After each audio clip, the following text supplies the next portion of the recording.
오늘 우리에게 주신 하나님의 말씀은 사도행전 4장 13절에서 21절까지의 말씀입니다. 자, 오늘 설교 말씀 붙잡고 일어나십시오라는 제목입니다. 금년도 우리 성민교회 표는 거룩한 교회 말씀으로 새롭게, 이러한 표를 주제를 금년 한 해 동안 우리가 내걸었습니다.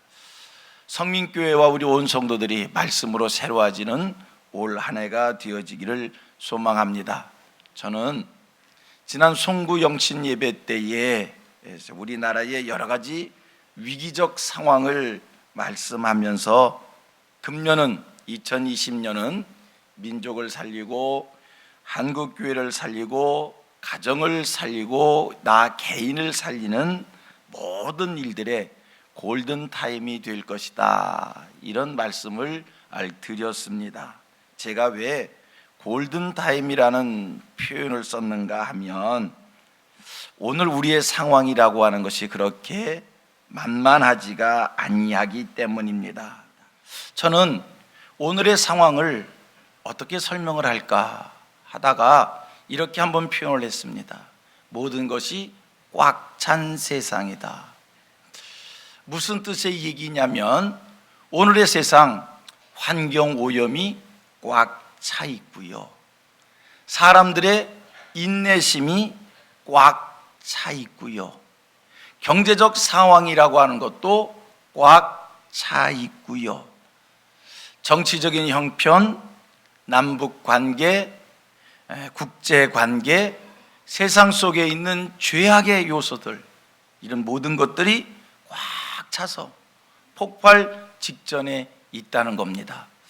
저의 이런 얘기를 부인하실 수 있겠는지요?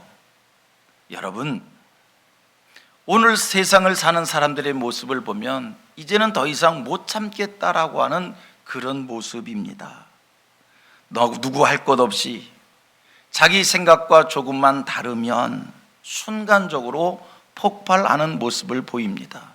그래서 쉽게 누구에게나 접근해서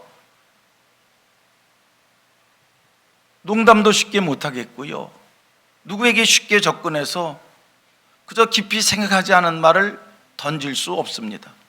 어떻게 폭발을 하는지 알 수 없기 때문입니다. 왜 요즘 세상 그렇게 묻지마 폭행 사건이 많이 있는지, 왜 이렇게 가정들이 쉽게 깨지는 모습을 보이는지, 여러분, 세상이 왜 이러한 겁니까? 그만큼 사람들이 한계에 차 있다는 겁니다. 세상 삶이 뜻대로 되지 아니하고 이런 일 저런 일로 불만이 가득 차 있기에 인성의 한계에 이르는 현상이 오늘의 모습입니다. 그래서 저는 금년은 우리 민족의 골든타임이다. 여러분, 이대로 놔두면요, 회복 불가의 상태에 빠질 수 있습니다. 빨리 치유해야 됩니다. 자, 거룩한 교회 말씀으로 새롭게, 왜 이런 표현을 정하게 됐는가? 한계에 이른 우리나라의 상태를 얘기하면서 교회가 먼저 말씀으로 새롭게 되어 세상에 빛을 비추고 세상이 더 이상 썩지 아니하도록 소금이 돼서 세상을 구원하자라고 하는 그런 뜻에서 말씀으로 새롭게, 여러분, 새로워져야 합니다. 내 심령도 새로워져야 되고요, 우리의 가정 모습도 새로워져야 되고요, 내 삶의 모습, 삶의 상태, 삶의 방식, 내 생각, 내 사고, 이 모든 것들이 다 새로워져야 됩니다. 그런데 무엇으로 어떻게 새롭게 할 수 있느냐라고 얘기할 때 하나님의 말씀으로 새롭게 할 수 있다는 겁니다. 제가 오늘 설교의 제목은 말씀 붙잡고 일어나십시오라는 제목입니다. 우리가 일어나야 하겠는데 그냥 일어날 수가 없어서, 일어나야 하겠다는 것은 알겠는데 일어날 힘이 없는 거예요. 일어날 기력이 없는 거예요. 무엇을 붙잡기 전에는 일어날 수 없기에 하여 말씀 붙잡고 일어나십시오. 성민교회 모든 성도님들 일어나십시다. 그런데 우리 힘으로는 일어나지지가 않잖아요. 하나님의 말씀 붙잡고 일어나십시다. 지금 일어나지 않으면 여러분 큰일 납니다. 지금 일어나지 않으면 여러분, 지금 회복하지 않으면, 지금 치유하지 않으면 여러분, 때가 그렇게 계속 있는 게 아니에요. 지금 일어나야지. 지금 회복해야지. 우리 국민들을 보면요, 모두가 다 힘들다 이러면 안 된다라고 하는 얘기는 이구동성으로 합니다. 세상에 왜 이렇게 됐냐, 말세다, 이런 얘기는 너나 없이 다 하고는 있지만, 제가 또 보면 이런 느낌을 받아요. 힘들다고는 얘기하는데 이러면 안 된다라고 얘기는 하는데 우리의 형편이 얼마나 심각한지는 느끼지 못한 것 같아요. 여러분, 우리가 지금 심각한 상태에 있는 겁니다. 아십니까? 매우 심각한 거예요. 제가 비유해서 말씀을 하면 이렇게 해보겠습니다. 발가락 저 끝이 골마 들어오는데 지금요, 발가락 끝이 지금 저리고 후끈후끈하고 신경이 갑니다. 이거는요, 빨리 치료해야지. 발가락 끝이 후끈후끈하고 신경이 가고 저리고, 이건 곪는다는 이야기입니다. 그런데 우리는 지금 뭐라고 하냐면, 왜 발끝이 이렇게 후끈후끈할까? 발끝이 왜 이렇게 신경이 갈까? 그리고 치료를 안 해요. 여러분, 그거 곪으면 덧나게 되어지고요, 덧나면 썩게 되어지고요, 썩은 거 치료하지 않으면 썩는 부위가 점점 넓어져서 결국에는 한 다리를 잘라야 될지 모르는 겁니다. 지금 우리 국민들이요, 발가락 끝이 후끈후끈하고 있고 발가락 끝이 저리고 있고 발가락 끝이 신경이 가고 있고 발가락 끝이 지금 골마 들어오고 있는데, 야, 이게 발끝이 왜 이러냐 이러고만 있는 것 같아요. 여러분, 심각하게 생각하시고 지금 치유하셔야 됩니다. 이럴 때 우리 한국교회가 세상을 향해서 선지자적 사명을 잘 감당하기를 원합니다.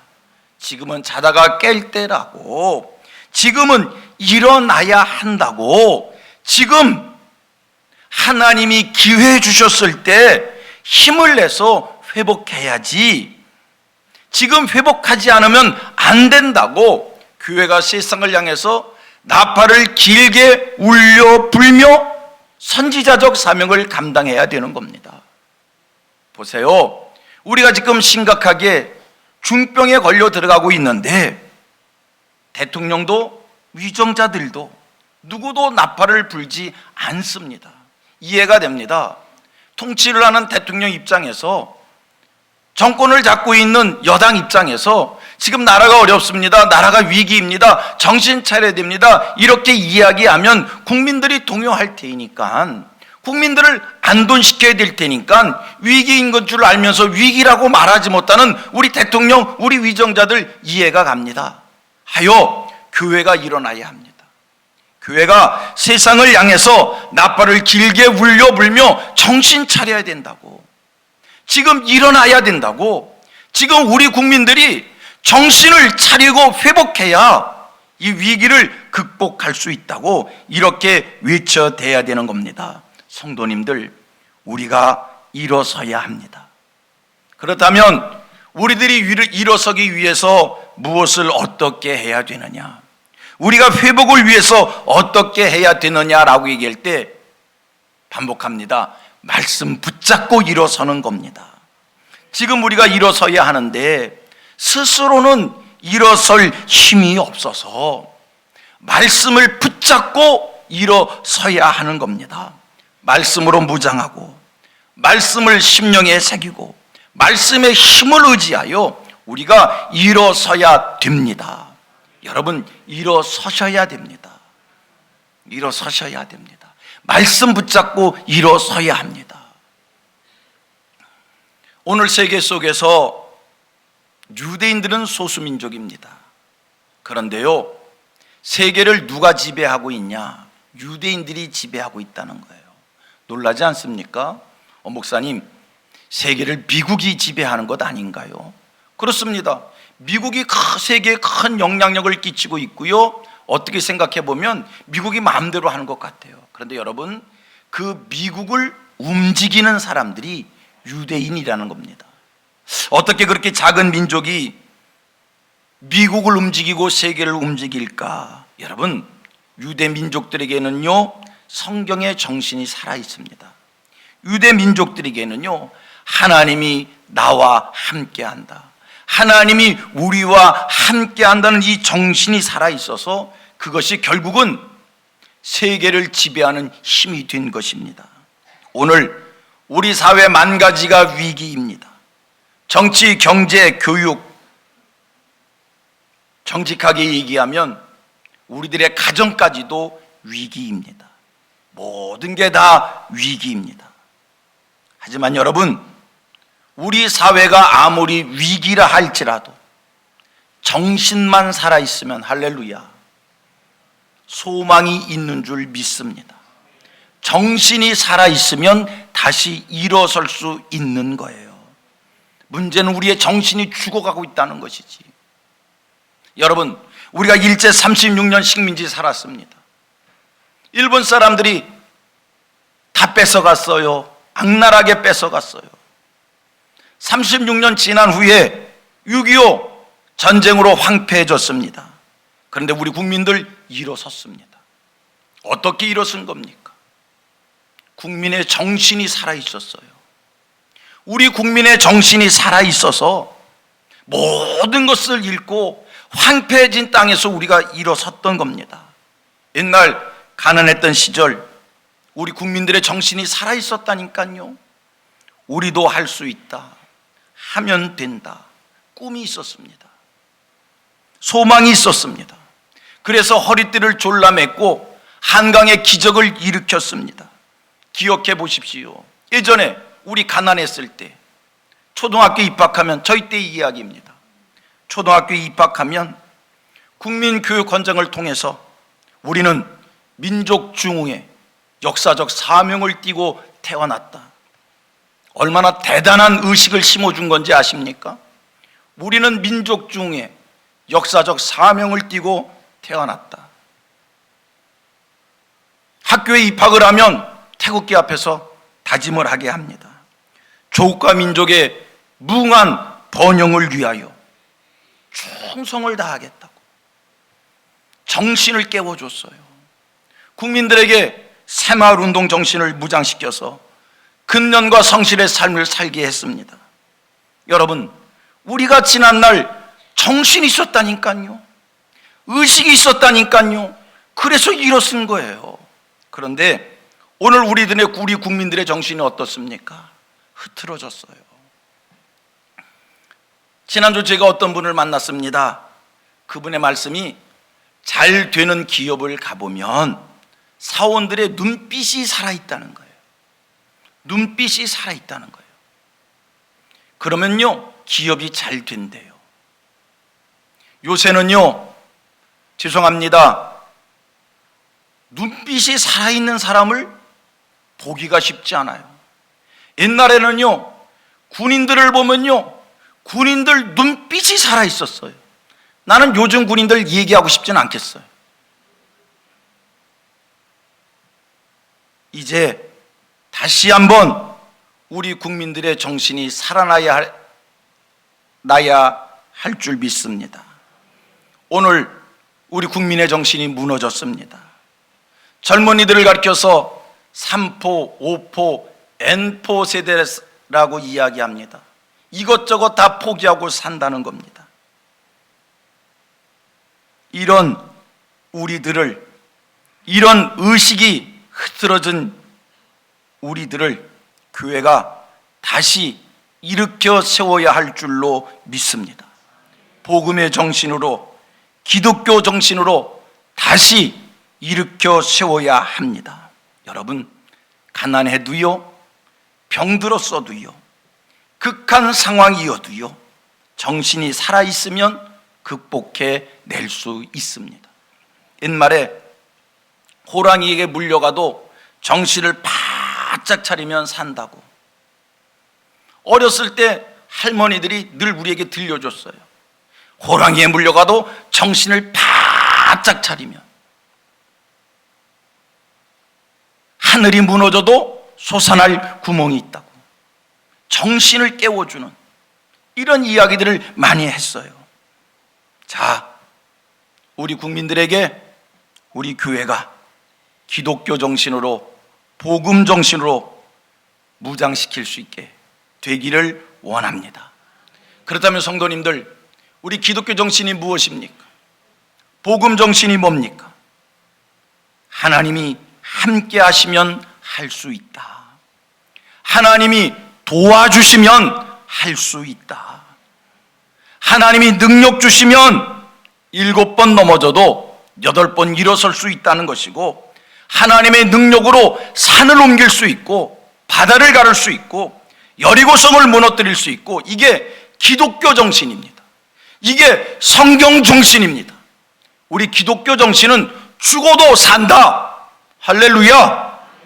불속이라도 물속이라도 하나님이 나와 함께 하시면 불 속에 들어가도 머리털 하나 상하지 않을 것이고 물이 나를 삼키지 아니할 것이고, 이게 기독교 정신이고 이게 성경 정신이고 이게 믿음입니다.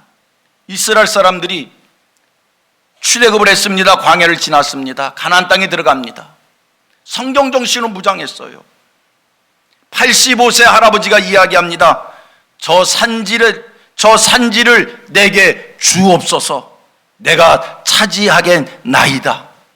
평지를 원한 게 아니요, 기름진 땅을 원한 게 아니요, 저 산지라도 내게 주면 내가 살림이라도 개척하겠다는 거예요. 내가 내 피름을 쌓아 무찌르겠다는 거예요. 이게 기독교 정신입니다. 이 정신을 사랑하는 우리 성민교회 모든 성도님들이 이 정신을 회복할 수 있게 되기를 원합니다. 이 기독교 정신, 이 성경 정신 어떻게 우리에게 생기는 것인가? 하나님의 말씀으로 심령을 채울 때 이 정신이 생깁니다. 여러분, 하나님의 말씀을 자꾸 읽으십시오. 열심히 읽으십시오. 하나님의 말씀을 열심히 들으십시오. 쉬지 말고 하나님 말씀을 들으십시오.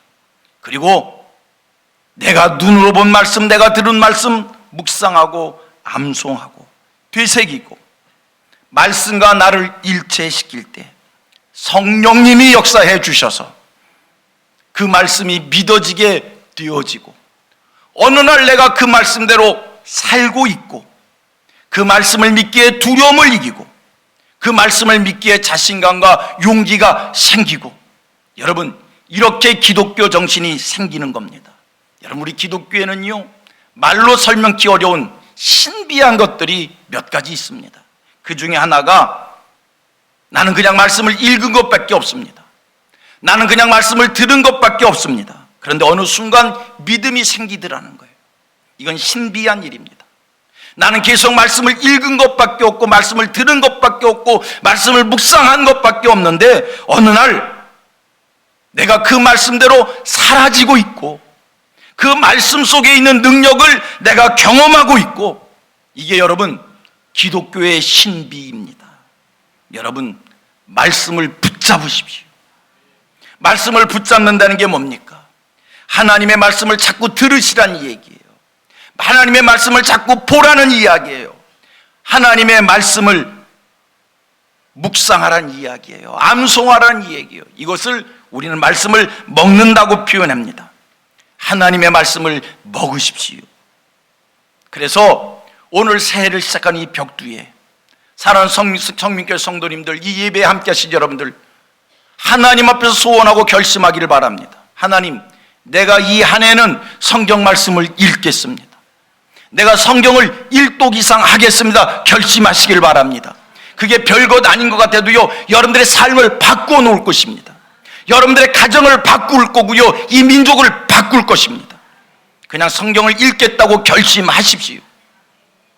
성경 읽으려고 하면 자꾸 잘 안 읽어져요. 읽어도 무슨 말인지 잘 모르겠고요. 속상한 것은 읽고 넘기면 잊어먹는다는 거예요. 잠깐 두었다가 다시 와서 읽으려면 가만있어 봐. 내가 아까 어디까지 읽었지? 그리고 또 한참 읽다 이거 참 아까 읽었던 거 아니야? 다 성경을 읽는 사람들의 경험입니다. 그래도요, 포기하지 말고 계속 읽으십시오. 자꾸 읽으십시오. 재미없어도 읽으시고요, 잊어먹고 또 읽으시고요. 여러분, 성령님이 계십니다. 내가 계속 읽었더니 어느 순간 성령님이 역사해 주시어서 그 말씀이 내 마음에 새겨지고 그 말씀이 생각나고 그 말씀대로 사라지고 그 말씀의 능력을 내가 경험합니다. 나는 듣고 잊어먹었지만 성령이 내 안에서 역사해 주시어서 나는 보고 무슨 뜻인지 모르지만 성령이 내 안에서 일깨워 주시어서 그 말씀이 알아지는 이 은혜를 경험하게 되어질 것입니다. 올 한해 성경 열심히 읽기로 결심하시기를 축복합니다. 자, 오늘 본문의 말씀이 어떤 내용입니까? 베드로와 요한이 복음을 전하다가 당시 최고 의결기관인 산헤드린 공회원들 앞에 끌려왔습니다. 여러분, 이 산헤드린 공회원들, 이 공회라고 하는 곳은 보통 곳이 아닙니다. 3권을 다 가진 자리입니다. 여러분, 이 자리에서 죄가 있다고 하면 죄인이 되는 것이고요, 이 자리에서 처단을 하라고 하면 처단을 받아야 됩니다. 그 자리에 베드로와 요한이 붙잡혀 갔습니다. 공회원들한테 신문을 받습니다. 예수가 누구냐? 예수가 누구냐고 묻는 그들 앞에 베드로와 요한이 대답합니다. 예수는 구원주이신데 너희가 그를 십자가에 못 박았다. 여러분, 어떻게 감히 이런 이야기를 할 수 있습니까?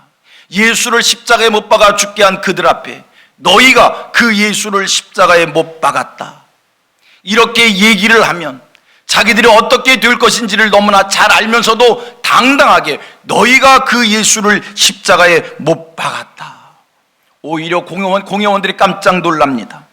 저 사람들은 본래 학문이 없는 범인들이 아닌가, 그런데 어떻게 이런 소리를 하는가 해서 공회원들이 이들의 입을 틀어막으려고 합니다. 그때 또 소리 높이 외칩니다. 내가 하나님 앞에서 너희 말을 듣는 것이 하나님의 말씀을 듣는 것보다 옳은가 판단하라. 여러분, 이런 용기가 어디서 생긴 겁니까?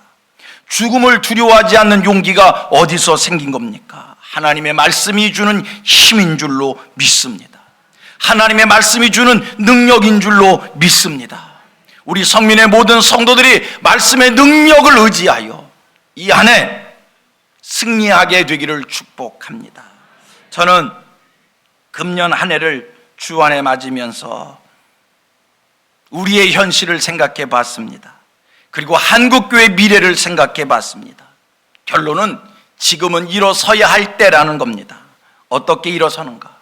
그냥은 일어설 힘이 없고 말씀 붙잡고 일어서자는 겁니다. 지금 말씀 붙잡고 일어서지 않으면 노아 시대 그리고 소돔 선과 같은 일을 우리가 당할 수 있습니다. 말씀 붙잡고 일어서십시오.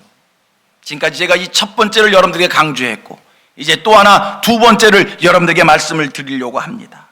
이제는 실제적인 겁니다. 우리 교회를 보았을 때 새해에 일어서야 될 게 많이 있습니다. 특별히 그 중에 하나, 금년 안에 우리 성민교회 중에 여러 부서 중에 우리 교회학교, 민꿈학교 일어서야 합니다. 민꿈학교가 일어선다는 것은 그 아이들의 이야기만이 아니라 우리 조국의 미래의 이야기이고 한국교회 미래의 이야기이기에 여러분, 우리 교회학교 일어서야 합니다. 한국교회의 미래가 그렇게 쉽지 않습니다. 첫째는 저출산으로 인하여 아이들의 숫자가 줄어든다는 겁니다. 애들이 얼만큼 줄어들고 있는지 아시는지요? 2022년도면 우리나라 군인이 10만 명이 준다고 합니다. 모르겠어요. 전략적으로 줄이는 것인지 저는 이런 생각이 듭니다. 군대 갈 아이들이 그만큼 줄었기에 정책적으로 줄이는 이유도 있겠지만 군인 갈 아이들이 그만큼 줄었다는 것 아닙니까? 이제 그 이하 세대는요, 엄청나게 줄고 있습니다. 지금 초등학교 반 학급 애들이 몇 명인지는 알고 계신지요? 애들의 숫자가 줄고 있습니다. 덩달아 교회 학교 힘든 겁니다. 둘째는 우리 아이들이 풍족함 속에서 살기에 간절함도 없고 절박함이 없기에 풍요로움 속에서 성장한 아이들 교회를 가까이 하려 하지를 않습니다. 교회에 오기에는 세상에 재미있는 것이 너무 많습니다. 우리 아이들 할 일이 너무 많습니다. 중고등부 아이들은요, 벌써 주말반 학원을 다닙니다. 주말반 학원을 다닌다는 얘기는 교회 예배 시간에 학원을 간다라고 하는 이 이야기입니다. 아이들 생각에 교회 가는 것 시간이 아깝고 교회는 고리타분하다는 생각이 듭니다.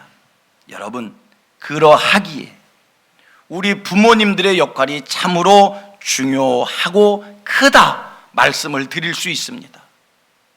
하버드 대학에서 통계를 냈다고 합니다. 그들의 통계 방식은요, 우리보다 스케일이 훨씬 크더라고요. 75년을 추적을 했습니다. 20세 전후의 아이들한테 행복의 조건이 뭐냐고 설문을 했더니 애들이 대답하기를 돈, 명예, 출세, 성공, 행복이라고 대답을 했습니다. 그 아이들을 추적했습니다. 75년이 지났습니다. 90세가 이제 넘어서 행복의 조건이 뭐냐고 똑같은 질문을 했습니다. 뭐라고 대답을 했을까요? 예전에 돈, 출세, 성공, 명예로 대답했던 그 젊은이가 노인이 돼서 관계라고 대답을 하더라는 겁니다. 사람과의 관계가 좋고 찾아오는 사람이 있고 찾아갈 수가 있고 대화할 사람이 있다는 것, 그것이 행복입니다. 여러분, 여러분들의 자녀를 행복한 사람 되게 해 주시기를 바랍니다.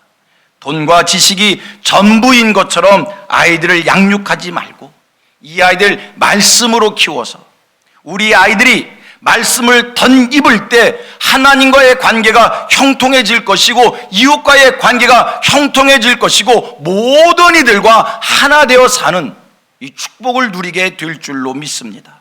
금년도에 제가 목회 중에서 몇 가지 집중할 것이 있습니다. 첫째, 말씀 운동을 집중할 겁니다. 두 번째, 기도 운동을 집중할 것입니다. 그리고 또 한 가지 제가 말씀을 드린다면 어떻게 하면 우리 아이들에게 부모 세대의 신앙을 전수할까? 여러분들의 신앙이 우리 아이들에게까지 전수되어져야지요. 여기 상당수의 부모님들이 예배를 드리고 계시지만 상당수의 부모님들은 제가 묻겠습니다. 대답은 속으로 하십시오.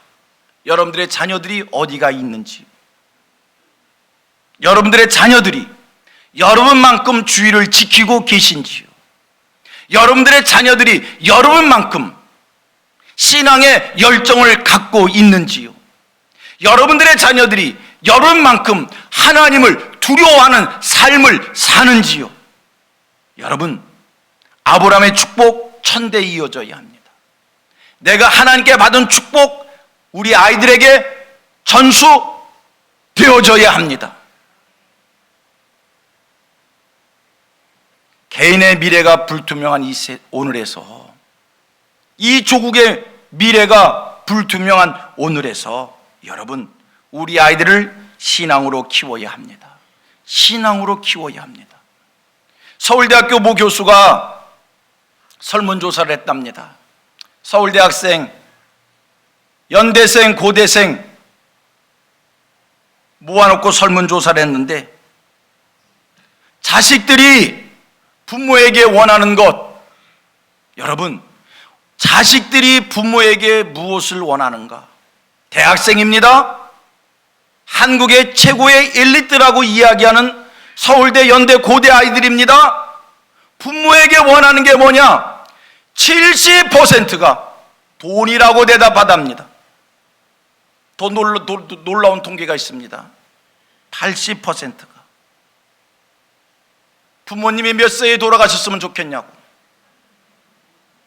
80%가 대답하기를 63세에 돌아갔으면 좋겠다는 거예요.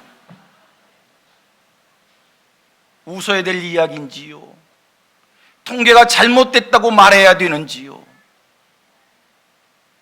저는요, 저희 어머니가 84세에 지금부터 7년 전에 천국 가셨는데 그때 간절한 바람이 있더라고요.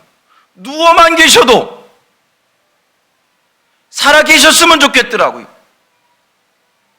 누워만 계셨어도 제가 찾아가서 얼굴만 뵐 수만 있다면 더 계셨으면 좋겠다고요. 이게 정상적인 마음 아닙니까? 우리 아이들 63세에 부모님 천국 가래요. 이 애들이 왜 이렇게 된가? 왜 이렇게 됐을까? 설문이 잘못됐다고 부정하지 말고 받아들이십시다. 현실입니다. 세상 학문이 만들어 놓은 결과입니다. 이제 신앙 교육해야 합니다. 세상이 얼마나 급속히 변하고 있는데, 죄의 물결이 얼마나 싸납게 몰아치는데, 우리 아이들을 어찌 보호막이 없는 세상에 내버려 둬야 되겠습니까? 부모님이 지켜주지 못하고 선생님이 보호하지 못한 아이들, 이제 하나님의 보호를 받아야 합니다. 행복이 관계라고 이야기하는데 지금 관계가 깨어진 세상에 삽니다. 우리 아이들이 누구와 관계를 맺고 삽니까? 우리 아이들 친구 없어요. 우리 아이들 63세에 돌아가시라고 얘기하는 아이들에게 부모 있겠어요? 우리 아이들의 관계는 핸드폰이고요, 컴퓨터예요. 이 아이들, 관계가 깨진 아이들이 하나님의 보호를 받고 하나님의 도움을 받고 하나님의 축복을 누릴 수 있도록 신앙으로 잘 양육했으면 좋겠습니다. 아이들과 같이 가정예배 열심히 드리시기를 바랍니다. 교회가 돕겠습니다. 가정예배 열심히 하십시오. 교회 학교에서 우리 아이들에게 가정예배제를 계속 보내고 있습니다.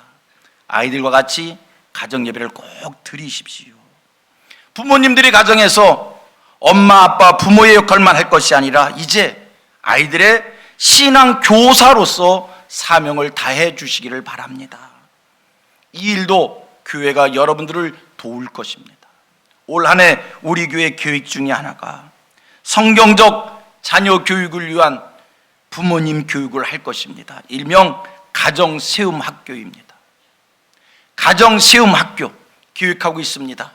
교회가 가정세움학교를 만들면 어머니들 많이 와셔서 같이 공부하시고요, 돌아가셔서 집에 가셔서 가정에서 부모만 되지 말고요, 성경교사, 믿음교사, 신앙교사가 되어주시기를 축복합니다. 우리 아이들이 어릴 적부터 부모님과 신앙의 좋은 추억을 가져야 돼요. 우리 교회 금년도에 아이들과 같이 드리는 가정예배 계획하고 있습니다. 가족 캠프 계획하고 있습니다. 함께 해 주셔서 신앙의 추억을 심는, 이 아이들이 어렸을 때 내가 엄마 손잡고 주일날 같이 교회에서 예배 드렸어, 평생 아이들 마음에 새겨지는 겁니다.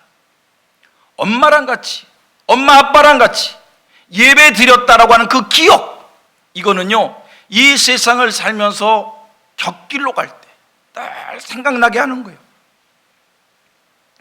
우리 어머니가 어렸을 때 나의 사랑하는 책 비록 헤어졌으나 그거를 불러주시면서 너희들이 이 다음에 내가 죽으면 이 찬송 부를 때마다 내 생각나겠구나, 그 말씀을 안 해줬으면 기억이 안 날 텐데 그 말씀 해주셔가지고 지금도 그 찬송을 부르려면 어머니 생각이 나요.